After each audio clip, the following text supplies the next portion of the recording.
이솝우화 중에 토끼와 거북이 이야기는 아마 유명하니까 다들 아실 것입니다.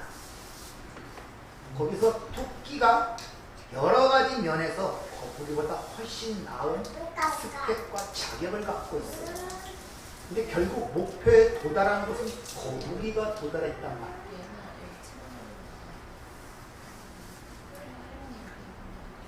그 이유가 뭡니까? 뭐 때문에 거북이가 승리를 했습니까? 주의를 안 보고 목표만 바라보고 있어요. 여러분 가는 목표가 어딘지 아십니까? 아, 네. 여러분이 가는 지금 그 집이 어떤 집인지 인식하고 가십니까? 거기에 신경을 쓰지 않으면 토끼처럼 지나가는 주위의 환경과 여건에 눈을 돌릴 수밖에 없어요. 여러분 보이는 이 현상이 현실이라고 생각하시면 안 돼요. 여러분의 현실은 진리라는 걸 아셔야 됩니다. 아, 네. 이게 우리 보이는 세상에서 태어나서 보이는 걸 통하여 형성된 우리가 이 보이는 것 속에서 보이지 않는 진리를 알기라는 것은 거의 불가능합니다. 그래서 하나님께서 성경을 주셨고 진리의 영을 우리 안에 주신 거예요. 창세기 28장에 보면 야곱이 아버지를 속이고 형을 속이고 집을 떠나다가 고단한 잠을 자기 위하여 강리에서 돌을 베개 삼아 잠을 자죠. 근데 거기서 하늘의 문이 열리고 거기서 하나님의 사다리가 내려오고 천사가 오르락내리락 하는 모습을 봅니다. 그걸 보자 그 고단한 잠을 누이던 그 장소를 뭐라고 이름 짓습니까? 베델, 하나님의 집이라는 거예요. 보이는 현실은 광야 속에서 돌을 베개 잠을 청할 만큼 고단한 인생이었지만은 그것이 하늘의 문을 열고 하나님을 볼 수 있는 장소였다는 걸 우리에게 보여주고 있단 말이에요. 아, 네. 그래서 그 어디나 하나님 나라는 장소가 가사가 있죠.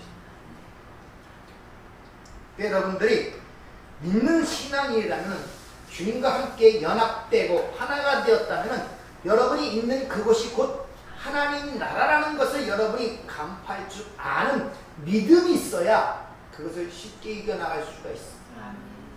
거북이가 목표에 도달하기까지 결론이 보여지기까지 그 과정이 얼마나 힘들었겠어요. 주위에서 비난을 많이 했을 것입니다. 왜? 모든 세상적 여건과 조건과 기준으로는 토끼와 게임이 되질 않아요. 얼마나 조롱하고 얼마나 그를 향하여 삿대질을 하며 얼마나 멸시를 했겠습니까? 왜? 세상적으로 볼 때는 도무지 불가능한 일이었단 말입니다. 그러나 거북이는 한 가지를 잊지 않았어요. 목표를 잊지 않았습니다. 주위에서 뭐라고 하든 어떤 일이 일어나든 파도가 풍랑이 일든 바람이 불든 넘어지든 그런 건 상관없어요. 주위에 조롱을 하든 환경에 있든 그 목표 하나만 보고 꾸준히 걸어갔습니다. 그래서 승리를 한 것입니다. 여러분이 삶을 살 때 목표를 잊어버리면 안 돼요. 단순히 눈에 보이는 현상과 사건들에 휘둘리면 안 된단 말입니다. 그건 지나가는 것들이에요. 오늘 다르고 내일 달라요. 그거에 희노애락이 왔다 갔다 하면 목표를 잃어버리게 된다는 것을 아셔야 됩니다. 요한복음 3장 31절부터 40절은 진리가 너희를 자유케 한다는 유명한 말씀이 있죠. 오늘 그 본문 말씀을 한번 읽고 듣고 말씀을 생각해 보도록 하겠습니다. 요한복음 8장 31절부터 40절까지 말씀입니다. 그러므로 예수께서 자기를 믿은 유대인들에게 이르시되 너희가 내 말에 거하면 참으로 내 제자가 되고 진리를 알지니 진리가 너희를 자유롭게 하리라. 그들이 대답하되 우리가 아브라함의 자손이라 남의 종이 된 적이 없거늘 어찌하여 우리가 자유롭게 되리라 하느냐. 예수께서 대답하시되 진실로 진실로 너희에게 이르노니 죄를 범하는 자마다 죄의 종이라. 종은 영원히 집에 거하지 못하되 아들은 영원히 거하나니 그러므로 아들이 너희를 자유롭게 하면 너희가 참으로 자유로우리라. 나도 너희가 아브라함의 자손인 줄 아노라. 그러나 내 말이 너희 안에 있을 곳이 없으므로 나를 죽이려 하는도다. 나는 내 아버지에게서 본 것을 말하고 너희는 너희 아비에게서 들은 것을 행하느니라. 대답하여 이르되 우리 아버지는 아브라함이라 하니 예수께서 이르시되 너희가 아브라함의 자손이면 아브라함이 행한 일들을 할 것이거늘 지금 하나님께 들은 진리를 너희에게 말한 사람이 나를 죽이려 하는도다. 아브라함은 이렇게 하지 아니하였느니라. 자, 지금 어떻게 시작하냐면 자기를 믿는 유대인들에게 지금 이 말씀을 하는 거예요. 예수를 안 믿는 일반인들에게 얘기하는 것이 아니라 자기를 믿는다고 유대인들에게 지금 말씀을 하고 있단 말입니다. 근데 이들에게 32절에 보면 진리가 너희를 자유케 한다 하시고 36절에 보면 아들이 너희를 자유케 한다 이렇게 말씀을 하십니다. 예수가 진리죠. 그렇죠? 진리가 예수입니다. 그럼 진리는 반드시 우리를 자유케 해야 돼요. 또 다른 말로 여러분이 예수를 믿는다면 자유로워져야 돼요. 근데 지금 예수를 믿는 유대인들이 자유롭지 못한 거예요. 지금 주님이 지금 그걸 말씀하고 있죠. 그 이유를 37절에 뭐라고 얘기합니까? 내 말이 너희 안에 없기 때문에. 내 말이 너희 안에 없기 때문에. 참 이게 중요한 건데 이것이 NIV 영격서 성경서 영어 성경으로 보면 또 확실하게 그 이야기가 37절의 얘기가 Know that you are Abraham descendant. 즉 나는 안다. 너희가 아브라함의 자손인 것들 안다. Yet you are looking for a way to kill me. 왜 근데 나를 죽이려는 방법을 찾느냐 이 말이에요. 그러면서 그 이유를 Because you have no room for my word. 너희가 내 말이 거할 휴식 즉 장소가 없다는 거예요. 너희 안에. 너희 안에 내 말이 없기 때문에 너희가 나를 죽이려고 한다 이렇게 얘기를 하고 있단 말입니다.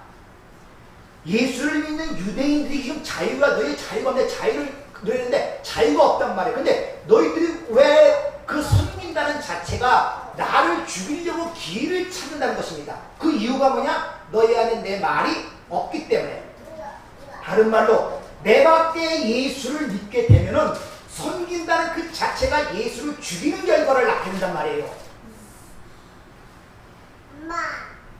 그러니까 그것이 하나님의 말씀이 나에게 자유롭지 못한 거예요. 진리로 자유롭지 못하다는 것입니다. 그러니까 내 밖에 예수로 섬기는 이들은 자유도 없고 오히려 그 섬김이 죽이는 결과를 낳게 된다는 것입니다. 왜? 섬김은 섬기는 자녀에게 짐을 또 부담 어떤 짐을 지게 돼요. 네, 섬기려면 내가 봉사를 해야 되고 뭘 해야 되고 주님이 오신 목적을 마가복음 10장 45절에 뭐라고 얘기합니까?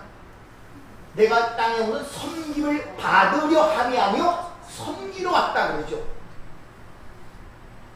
그러니까 여러분들 섬김을 받는 자인데 뒤집어서 섬기려고 하고 있어요. 왜? 내 밖에 예수기 때문에. 그 말이 내 안에 없기 때문에. 지난주에 말씀드렸죠?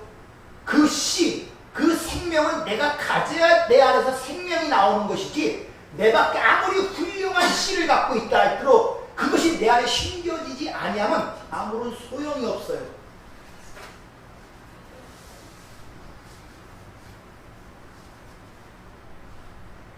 이같이 예수를 믿는 유대인들, 이들은 하나님을 잘 섬기는 자들 아닙니까? 하나님을 섬긴다는 자들이 하나님을 죽인 결과를 낳게 되잖아요. 결국 예수를 십자가에 못 박은 게 유대인들 아닙니까? 하나님을 잘 섬긴다는 바리새인들 아닙니까? 그런 결과를 낳게 된다면 왜 그런가? 내 말이 너희 안에 없기 때문에. 이렇게 예수와 나와 연합됐다는 것을 한 몸으로 인식하는 거가 성도의 사화를 좌우한다는 것을 여러분이 꼭 깨달으셔야 돼요.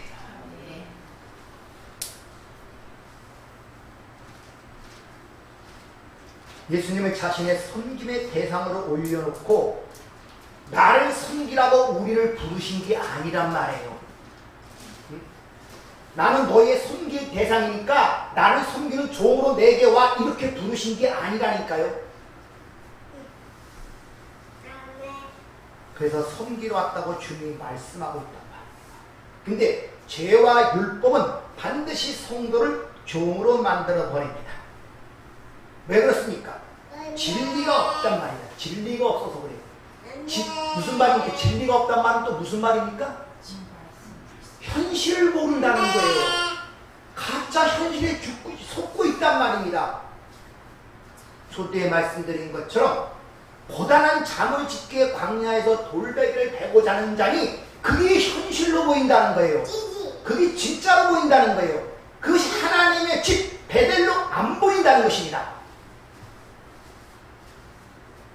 그것이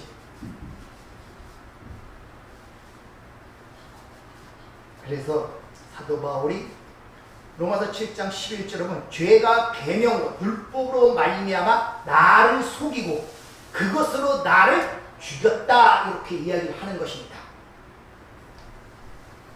긴 말로 이거 하라 저거 하라 한 걸 잘 지키면 칭찬을 받고 내 삶이 풍요로울 같이 속였단 말이에요. 그건 나를 죽이는 거고 정죄하는 것인데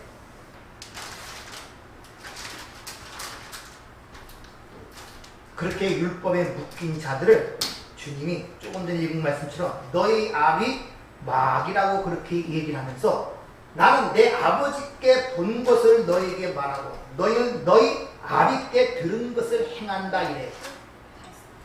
아버지께 본 것 호라오 내가 그 진리를 이해하고 깨달은 자는 그 진리를 말하게 돼 있는데 너희 아비 마귀에서 들은 자들은 행함을 요구한다는 거예요. 무엇을 내놓으라고 이야기를 한단 말입니다. 무엇을 내놓으라고. 그러다 보니까 그게 나에게 짐으로 오는 거예요. 행함이라는 말은 포이어라는 창조라는 단어가 거기 쓰이는데 무엇을 만들어내라고 그렇게 이야기를 하고 있단 말입니다. 그게 우리에게 무거운 짐이 되는 거예요. 자, 성경적으로 한번 상식적으로 생각해 보세요. 우리가 창세기 3장의 선악과를 따먹고 죽은 자가 됐잖아요. 아닙니까? 맞죠? 네. 죽은 자에게 하나님이 뭘 요구하시겠냔 말이에요. 하나님이 주시는 율법은 하나님의 계명은 하나님이 주시는 계명 아닙니까? 근데 아무것도 모르는 영적 단절된 그 아담의 동상들에게 뭘 행하여 내놓으라고 주시겠냔 말이에요. 상식적으로.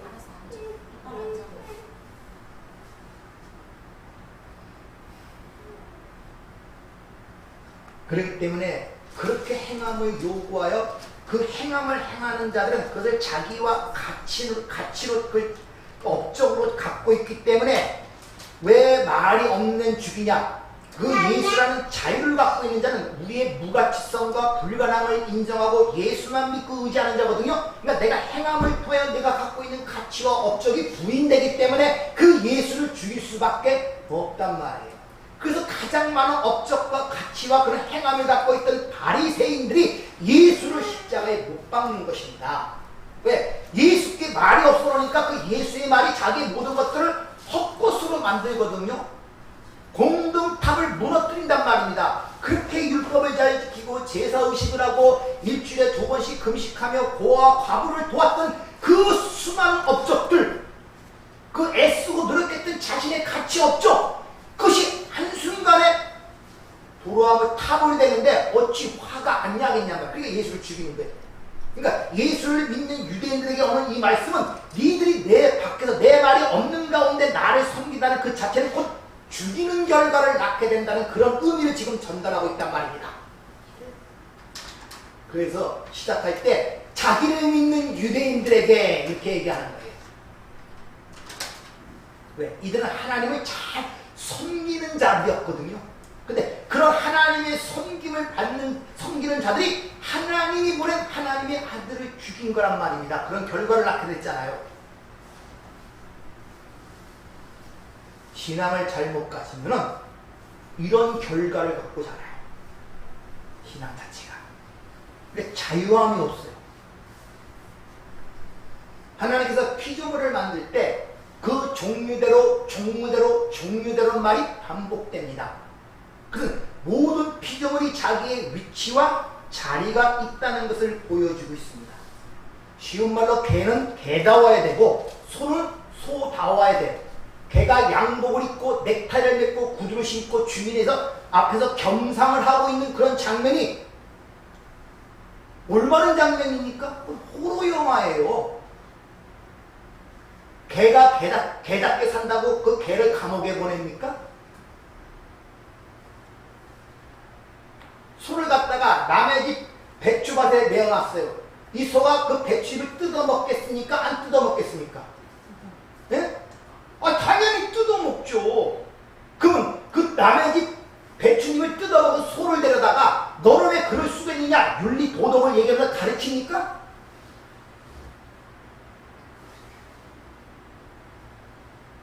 그건 개나 소나 사람다워지라고 하는 소리예요. 이와 같이 타락하여 죽은 인간들에게 하나님께서 하나님이 주신 그 신적 계명을 주면서 너 이거 지켜! 개가 사람 되라고 하는 거예요.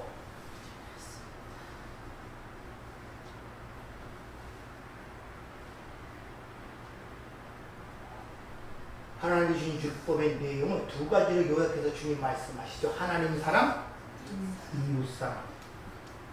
근데 그 사랑이라는 단어를 지난주에 얘기했지만 여러분이 인간이 생각하는 그런 사랑의 의미가 아니라고 말씀을 드렸죠. 사랑은 곧 생명이며 하나됨이며 연합하는 힘이라고 여러분에게 말씀을 드렸습니다. 근데 사랑하라, 하나님을 사랑한 생명을 줄 수 있냔 말이에요. 여러분들이 하나가 될 수 있습니까? 연합이 될 수 있습니까? 가장 한 몸이라는 여러분이 육적 남편과 하나가 될 수가 있어요? 그걸 하지도 못하면서 무슨 계명을 지키고 행함을 내놓는다고 하냔 말입니다.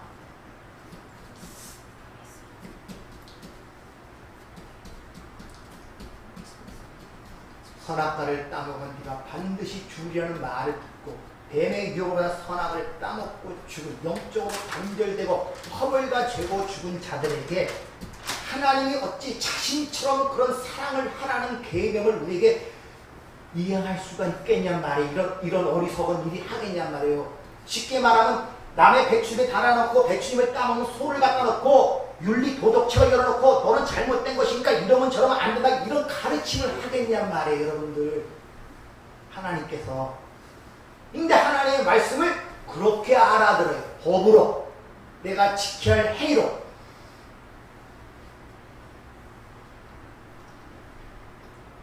선과 여러분이 지금 이 세상을 살아가는 선과 악이라는 그것은 하나님의 선과 악이 다르다는 것을 여러분이 먼저 인식을 하셔야 돼요. 그래서 성경은 네 생각과 내 생각이 다르다고 그러고 네 뜻과 내 뜻과 다르다고 그렇게 우리에게 일러주는 이유가 바로 거기 있단 말입니다. 이같이 우리가 갖고 있는 선악 구조로 성경을 보면 얼마나 많은 성경의 얘기들이 왜곡되는 줄 아십니까? 아니 아말렉 사람들을 다 죽이되 뱃속에 있는 아이까지 다 죽이라 그래요. 이거 하나님이 살인교사죄를 짓는 거 아닙니까? 우리의 선악의 판단으로? 성경에 그런 얘기가 나오잖아요. 어머니 뱃속에 애까지 낳아서 죽이라고. 그럼 우리가 일반적으로 가면 선악의 판단으로 그건 분명히 하나님의 살인교사죄예요. 여러분들.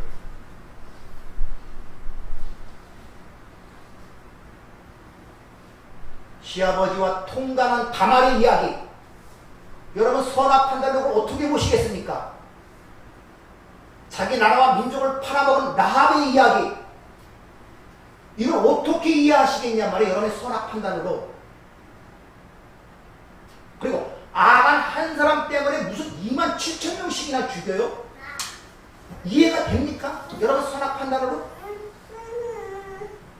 안 된단 말이에요. 이같이 우리가 갖고 있는 선악이라는 이 판단, 두 마음으로 하나님의 말씀을 보게 되면 수많은 성경의 이야기가 왜곡이 되어버리는 것입니다. 그렇게 우리 선악의 판단으로 이해되지 않는 얘기들은 다 빼요. 그리고 우리와 윤리 도덕적, 우리 선악 판단적 맞는 얘기만 갖고 내놓으면서 이걸 행하라, 저걸 행하라. 하나님의 생명의 말씀이 인간의 어떤 윤리 도덕책으로 변질이 되고 있단 말입니다. 우리가 믿는 하나님을 유일하신 참 하나님이라고 그렇게 성경은 얘기하고 있습니다. 유일하다는 그 말 속에는 그분 자체가 분리가 될 수 없다는 그런 의미를 함의하고 있단 말이에요. 하나님은 분리가 될 수 없어요. 근데 유독 인간만이 분리가 됩니다. 무슨 말입니까? 두 마음을 가져서 모든 걸 둘로 나눠요. 두 마음을 갖고 모든 걸 판단하고 실행하는 것이죠. 좋냐 나쁘냐, 악하냐 선하냐. 그래서 성경은 그것을 악이라고 이야기를 하고 있단 말입니다. 그래서 호세아 선지자는 호세아서 10장 2절에 이 두 마음을 품은 것을 죄라고 하면서 거기엔 반드시 하나님의 저주와 심판이 떨어질 것이라고 얘기를 합니다. 야고보도 마찬가지죠. 야고보도 두 마음을 품은 죄인들아 마음을 성결케 하라 이렇게 얘기를 합니다.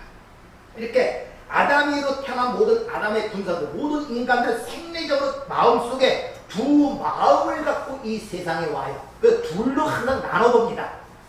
거기서 분쟁과 다툼과 시기와 살인이 나오는 거예요. 태생적으로 그렇단 말이에요. 누구 나쁘고 좋고가 아니에요. 태생적으로 날 때부터. 근데 그런 선악의 패러다임은 절대 인간의 힘과 노력으로 깨어지지 않습니다. 거듭나야 한다. 아멘. 그걸 또 다른 말로 물과 성령으로 나야 한다고 이야기를 하고 있단 말이에요. 다른 말로 진리로 성령으로 하나가 되어야만 그것이 해결이 되는 거예요. 근데 그 하나 되게 하는 힘을 뭐라고 말씀을 드렸습니까? 사랑. 사랑이라고. 그것을 사랑이라고. 하나로 만드는 힘. 그래서 사랑을 정의할 때 제일 먼저 사랑은 오래 참고 그렇게 들어나가는 것입니다. 그리고 13장에 보면 뭐라고 얘기합니까? 사랑이 없으면 내가 천사의 말을 하고 수많은 방언을 말할 때도 사랑이 없으면 효용이 없고 네 몸을 불사르게 되어줄지라도 사랑이 없으면 아무것도 아니라고 그러죠. 하나가 되지 못하면 그 모든 인간적 행위와 업적들이 소용이 없단 말입니다. 그것이 그래 진리로 사랑으로 하나가 되는 그것은 하나님이 원하시는 열매이기 때문에 요한복음 15장 포도나무의 가지를 통해서 그 주님이 잘 설명하시는 거예요. 아버지는 농부요 나는 포도나무요 너희는 가지라. 너희가 나를 떠나서는 아무것도 나씨 아무것도 할 수 없느니라. 내가 떨어지는 순간에 사람들을 모아다가 불에 던져 사람들을 붙어있으면 열매를 절로 맺는다는 것입니다. 그 열매는 내 열매가 아니라 내가 붙어있는 나무의 열매임을 우리는 상식적으로 이해할 수가 있죠. 그러니까 하나님의 맺으시는 열매라는 것은 바로 하나님의 말씀을 이야기하는 것입니다. 왜? 말씀으로 세상의 창조한 결과가 열매가 드러났듯이 하나님께 붙어있는 자는 진리라는 말씀의 열매를 맺게 되어 있는 것입니다. 그래서 하나님의 말씀을 법으로 보게 되면 인간의 행위의 법으로 보게 되면 배부르지 못할 양식 이걸 기근이라 그러고 그것을 죽음이라고 얘기하는 것입니다. 기근. 그런데 그걸 먹고 마시고 하면서 이것이 내가 먹을 양식이 아니구나. 이것은 그걸 내가 행함으로 말미암아 내 어떤 존재의 가치나 발전과 행복을 추구하러 준 것이 아니라 맞아. 나는 원래 내 존재는 티끌에 불과했구나. 근데 거기 하나님의 은혜로 생기를 주어서 살아있는 이가 되었구나. 요걸 깨닫고 자기 부인의 자리로 가는 것이 그것을 생명나무를 먹는 거란 말입니다. 그것이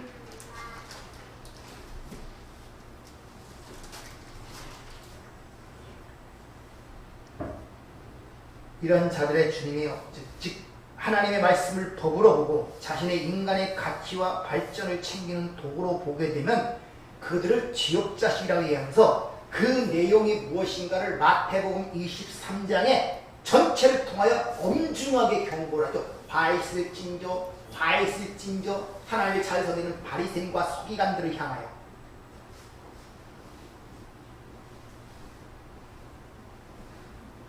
하나님께 있어서는 우리가 생각하는 창세기에 나오는 것처럼 창세기는 생명나무 선악과가 따로따로 떨어진 것이 아니라 하나란 말이야. 하나. 하나인데 우리가 두 마음으로 걷어버리면 선악과 생명나무래. 근데 이 생명나무라는 걸 뭐는 반드시 선악과를 통하여 그게 무언가를 아는 자가 생명나무를 먹게 되기 때문에 십자가의 죽음을 통해서만이 부활에 이른다고 성경은 우리에게 일러주고 있단 말입니다. 네. 그러니까 반드시 우리는 이 선악과를 먹어야 돼요. 다시 말하면 율법을 통하여 내가 죄인됨을 깨달아야 한단 말이에요. 그래서 율법이 그리스도께로 인도하는 초등교사라고 갈라디아 3장 24절은 우리에게 일러주고 있다는 것입니다. 이렇게 자유하는 진리의 말씀이 그 안에 있을 때, 즉 포도나무와 가지가 연합되어 있을 때 자동적으로 그 가지를 통해 나오는 열매는 포도 열매겠네요. 그렇잖아요. 사과 열매에 붙어있으면 사과가 맺히게 돼 있고, 그러면 우리가 예수라는 그 나무에 붙어있다면 우리의 나오는 열매는 예수밖에 없네요. 또 다른 말로 진리, 또 다른 말로 생명.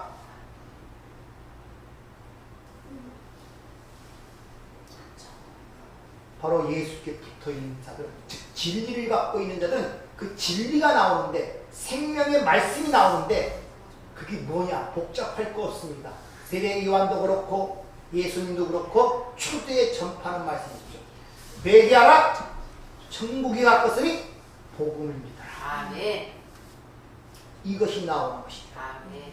그래서 그것을 생명을 얻는 회개라고 사도행전에서 11장에서 그렇게 이야기를 하고 있죠. 그래서 주님이 내 말이 영이요 생명이라고 하는 이유가 바로 거기 있는 것입니다. 아멘. 성경이 말하는 열매는 우리가 일반적으로 생각하는 윤리, 도덕적, 선행과 구제의 열매 이런 것이 아님을 알아야 한단 말입니다.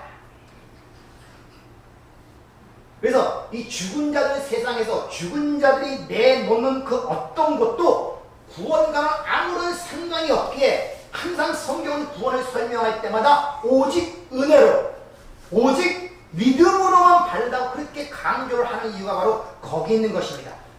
주님이 자기를 따르고자 하는 자들에게 나를 따르라 할 때 내 아버지가 죽었으니 내 아버지를 장사한 후에 따르겠다는 것입니까? 죽은 자들로 자기의 죽은 자들을 장사하게 하고 너는 가서 하나님 나라를 전파하라 이렇게 얘기하죠. 이 죽은 자들의 세상에 나오는 것들이 아무런 소용이 없단 말이에요, 여러분들. 근데 그걸 현실로 보고 있으니 문제죠.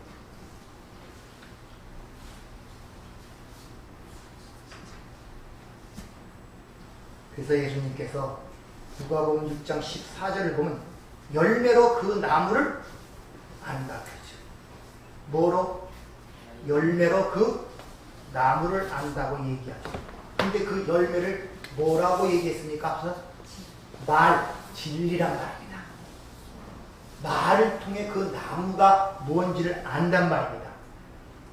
따라서 내 예수에게 붙어있는 자인가를 아는 것은 열매라니까 그에게 나오는 말이 뭐겠습니까? 예수 아니면 생명이에요. 딴 얘기 안 합니다.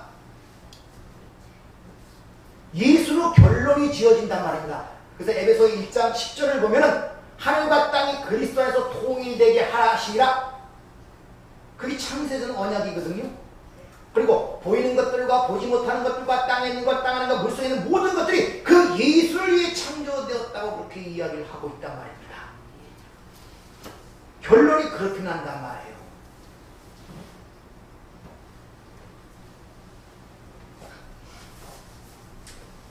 근데 이 땅에서 살다 보니까 피와 살이 돼 있거든요, 이것들이. 그게 감각적으로 다가오고 그 위의 것들은 하나님의 은혜가 아니고 열리지를 않으니까 힘든 거예요. 그래서 속는 거예요. 그래서 속는 거란 말입니다. 그래서 마귀의 본질을 거지의 새 아비라고 얘기하는 거예요. 근데 그 아비의 말을 들은 자들은 뭘 내놓게 됩니까? 행함을 내놓은 거예요. 보이는 세상에서. 그걸 통하여 구원에 이르려고 그러고 그걸 통하여 자신의 가치를 챙기려고 그러고 그걸 통해 자신의 행복을 추구하게 된단 말입니다. 따라서 그런 것들을 내놓는 말은 그들이 어떤 나무에 붙어있느냐, 생명나무가 아니라 선악과 나무에 붙어있다는 걸 알 수 있단 말이에요.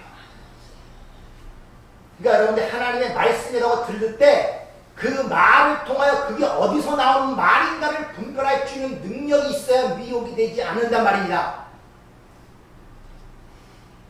근데 거듭나지 못하고 내 안에 예수와 연합됨을 인식하지 못하고 내 밖에 대상, 믿음의 대상으로 섬기는 자들은 예수를 믿는 유대인들에게 말하면 자유가 없거든요.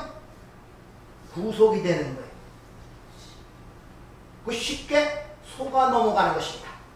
그리고 생리적으로 이 땅에 태어났고 내 육신도 그렇고 이 세상 사정도 그렇고 그거와 합치가 되거든요. 그러니까 그쪽으로 쉽게 넘어간단 말입니다. 거지 왕자가 어느 날 운명이 바뀌어요. 아주 처참한 이치에 살던 애가 왕궁의 왕자와 위치가 바뀌었거든요. 근데 우리가 생각하면 야, 거지로 살다가 이제 이 나라의 왕자가 됐으니 얼마나 행복해요. 근데 가니까 더 고통스러워. 마음대로 뭘 할 수가 있나? 외식을 차려야 되고 예의를 차려야 되고 더 힘들어. 왜? 익숙지 않았기 때문에. 익숙지 않았기 때문에. 여러분의 삶이 지금 이 현실 속에 살아가는데 여러분이 이 세상에 익숙할수록 하나님의 삶에는 익숙지 않게 됩니다. 모든 게 부딪혀버려요. 근데 그게 곧 내 살이가 필요돼 있거든요. 그러니까 연합되면 세상과 연합되면 편함을 느껴요. 근데 그거와 전혀 다른 하나님과 연합이 되어버리면 거기서부터 가시덤불 같은 고통과 아픔을 느낀단 말입니다. 사람이 고통스러울 때 마약을 찾고 진통제를 찾는 것과 똑같단 말입니다. 자꾸 걸로 가서 이 마약하는 사람들 저걸 왜 못 끊나 그러죠? 극한 고통이 있을 때 마약을 딱 넣는 순간에 천국이 느껴져요. 고통이 싹 사라지면서 그 감정이 행복합니다. 너무너무 천국 같아요. 다시 그 고통이 왔을 때 그걸 잊어버릴 것 같습니까? 뭘 잊어버려요? 또 맞습니다. 또 맞아요. 못 헤어납니다.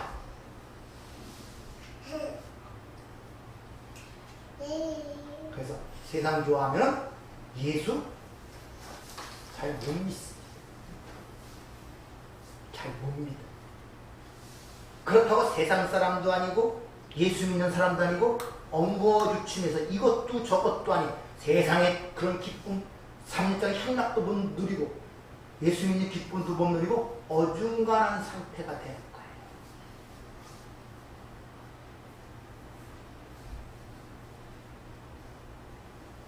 같은 말을 하나님께서 주는데 어떤 이들에게는 죽음에 이르는 열매가 되고 어떤 이들에게는 생명에 이르는 열매가 된다는 것입니다. 그것은 간단해요. 내밖에 섬김의 대상으로 예수를 섬기는 자들이 거기서 나에게 말이 오면 그것을 뭘로? 행위로, 법으로 받아요. 그를 섬기니까 행해야 할 일로 받아요. 나의 일로 받는단 말입니다. 그걸 법으로 받는. 그들은 그게 죽이는 열매가 되는 거예요. 그러나 내 안에 있다면 그럴 필요가 없어요. 그것이 나니까. 그 하나님의 말씀을 맡은 자를 하나님의 아들이라 하거늘 너희가 어찌 내가 하나님의 아들이라 하는 것을 진성을 모독했다고 하느냐?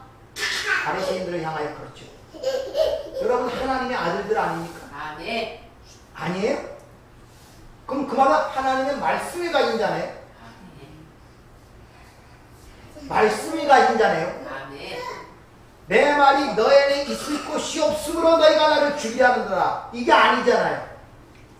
그럼 예수를 믿고 자유스러워하니까. 아멘. 뭐로부터? 이 세상에서 죽은 자의 세상을 위해서 애쓰고 노력할 필요 없습니다.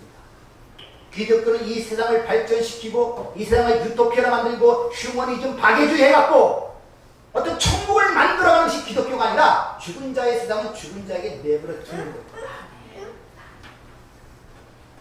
근데 그런 하나님의 백성이 된 자들이 예수 안 속으로 함몰되어 들어가는 그 과정이 쉽지 않기 때문에 곧 불무 속으로 들어가는 것 같아요. 불묵불 속으로. 다니엘서의 세 친구가 불묵불 속으로 들어가 버리죠. 근데 그 안에 누가 있습니까? 신의 아들이 있다 그러죠. 불묵불 속으로 들어가요. 불묵불 풀무불 밖에서는 신의 아들을 못 느끼는데 세상에 의해 풀무 속에 집어넣더니 그 풀무불 속에 누가 있다고요? 예수가 있는 거예요. 아멘. 예수를 체험하고 경험한 풀무불 속이에요. 그래서 그 풀무불로 들어가기 때문에 이걸 불같은 시험, 베드로 사도는 그렇게 우리에게 일러주고 있단 말입니다. 그래서 그 불시험을 베드로가 이렇게 이야기합니다. 사랑하는 자들아, 너희를 연단하라고 하는 불시험을 이상한 일 당하는 것 같이 여기지 말고, 연단이라는 페이라스모스라는 단어는 각종 시련, 시험, 유혹, 고난, 연단 다 포함한 거예요. 다 포함한 단어가 이 페이라스모스, 그 연단, 그런 것이 올 때 마치 불을 나를 태우는 것 같이 낯선 것처럼 여기지 말란 말이에요. 오히려 너희가 그리스도의 고난에 참여하는 것, 코이노이야, 그게 바로 너와 예수와 연합된 가운데 교제하는 결과란 말이에요. 그걸로는 즐거워하라. 이는 그의 영광을 나타나실 때 너희로 즐거워하고 기뻐하게 하려 함이니라. 아멘. 믿습니까? 아멘. 다시 예수를 체험할 때는 어디서 체험한다고요? 불목들 속에서. 다니엘이 어디서 하나님의 능력을 체험합니까? 사자굴 속에서. 구약 성경에 나오는 모든 믿음의 사람들이 다 어디서 하나님을 체험합니까? 위기와 절망 속에서. 행복한 가운데 절대 체험이 되지 않습니다. 그래서 우리 삶이라는 게 하나님을 가까이 가면 갈수록, 야곱이 가까이 가면 갈수록 십자가의 길이라고 얘기를 하죠. 하나님께 가까이 갈수록, 불에 가까이 가면 갈수록 뭡니까? 내가 태워지기 때문에 그걸 우리는 대가라고 생각하시면 돼요. 하나님 하려면 반드시 대가를 치르게 되어 있습니다. 여러분들 국민학교를 졸업했으면 이 태양이라는 것 때문에 지구가 존재하는 걸 아시죠? 태양의 빛이 사라지거나 열이 들어가면 금세 얼어붙고 다 죽습니다. 태양. 태양계에 있는 하나의 곡선이 지구란 말입니다. 근데 이 태양이 죽어간다는 사실을 아십니까? 죽어가요.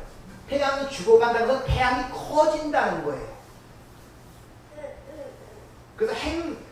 그래서 우주를 여는 행성이 죽을 때는 가장 밝은 빛을 받다가 터지면서 블랙홀로 변해버립니다. 태양이 커져가면 지구와의 거리가 가까워지겠죠. 그렇죠?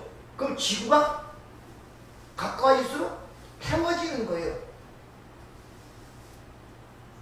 그리고 태양 안으로 흡수가 되어버리는 거예요. 성경의 태양, 해를 누구를 상징합니까? 하나님을 상징하잖아요. 하나님이 자신이 죽여가면서 우리를 글로 끌어들이는 거예요. 그리고 완전히 하나가 돼서 사라진단 말입니다. 이게 구원이란 말입니다. 이 우주와 역사는 다 구원을 설명하는 것들이란 말입니다, 여러분들. 과학이 발달할수록 그런 걸 더 정밀하게 우리에게 일러주고 있다니까요. 자기 자신의 실체를 죽여 우리를 끌어안고 새로운 생명으로 탄생하는 것이 구원이란 말입니다. 아멘. 여러분들. 그러니까 목표를 잊으시면 안 돼요. 아멘. 토끼처럼 이 지나가는 것들 너무 신경 쓰지 마세요. 거기 너무 집착하지 마세요. 거걸 내가 붙잡고 늘어지지 말란 말입니다. 시간을 정지할 사람이 누가 있으며 지나가는 세월을 멈추게 할 사람이 누가 있냔 말이에요. 오늘날이고 내일이고 모레가 다르단 말입니다. 우리는 그 목표를 잊지 말아야 돼요. 아멘. 여러분이 가는 길이 어딘지 아시길 바랍니다. 아멘. 그리고 그 가는 길이 누구와 가니까? 예수. 그 여러 한 몸이 되어 지금 가고 있다. 아멘. 근데 그 한 몸이 되는 과정이 쉽지 않기 때문에 내가 세상 끝날까지 너와 항상 함께하는 약속이 주어지고 그것이 우리와 함께 그 고통을 나눈다고 얘기하는 거예요. 그걸 인지하는 순간에 거기서 세상이 줄 수 없는 기쁨과 평강과 위안이 내 삶을 엄습함으로 말미암아 능히 이기고 나갈 수 있는 여러분의 삶이 되시기를 부탁을 드립니다. 아멘. 은혜롭고 자비로우신 아버지 하나님, 우리가 하나님께서 하시는 말씀을 어느 정도 이해하고 있습니까? 어느 정도 알아듣고 있습니까? 우리가 진짜 이 거북이처럼 목표를 잃어버리지 않고 세상이 뭐라 하든 주위가 뭐라 하든 그것을 향하여 끊임없이 나가는 인내를 갖고 이 일을 걷고 있습니까? 아니면 토끼처럼 세상 것에 집착하여 그것들의 관심과 애정을 갖고 항상 이리저리 둘러보는 가운데 우리 삶이 흔들리고 있습니까? 하나님, 우리가 가는 길의 목표를 잊지 않게 도와주시고 아멘. 가는 길이 흘러가는 길이 아니라 그 영원하신 하나님께서 함께하는 길이며 하나가 되어 가는 길임을 깨닫게 도와주셔서 아멘. 어떤 보이는 것들 통하여 고통과 연단을 통과하더라도 그 주시는 은혜와 기쁨, 평강, 하나님의 위로가 넘칠 수 있도록 저희들을 축복하여 주시옵소서. 아멘. 예수님 이름으로 기도하옵나이다. 아멘.